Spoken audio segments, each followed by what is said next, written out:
কোন একটা ঝামেলা তৈরি হয়েছে, মাথা রক্ত উঠছে, দিলাম ঠুস ঠাস মাইরা, এরপরে জেলের ভাত খাও, ফাঁসির কাস্টে ঝুলো, বিপদের মধ্যে পড়ো, ঠিক না বেঠিক? নবী করিম সাল্লাল্লাহু আলাইহি সাল্লাম একবার এক ব্যক্তিকে দেখলেন, তার মাথায় রাগ উঠছে, অনেক রাগ। তখন তিনি দূর থেকে তাকে শুনে শুনে আরেকজনকে বলছেন, ইন্নী লাআলামু কালিমাতান, আমি একটা বাক্য জানি, যে বাক্যটা এই লোকটা এখন বললে তার রাগ পানির মতো ঠান্ডা হয়ে যাবে।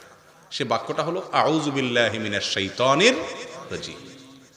কারণ শয়তান মূলত মানুষের মধ্যে রাগ ক্রোধ সৃষ্টি করে নিয়ন্ত্রণহীন করে দেয় মানুষকে। তখন ওই যে নবী সাল্লাল্লাহু আলাইহি ওয়াসাল্লাম তাকে শুনে শুনে বলছেন, ডাইরেক্ট বলতে যান নাই কেন? কারণ রাগের মাথায় যদি আপনি কাউকে বলতে যান ভাই ঠান্ডা করেন, আউযুবিল্লাহ পড়েন, একটা বক্সিং মেরেও দিতে পারে আপনাকে, ঠিক না ঠিক? কারণ মাথা যখন গরম ওঠে তখন এই ওয়াজ নসিহত শোনার মতো মানসিকতা থাকে না, মানুষ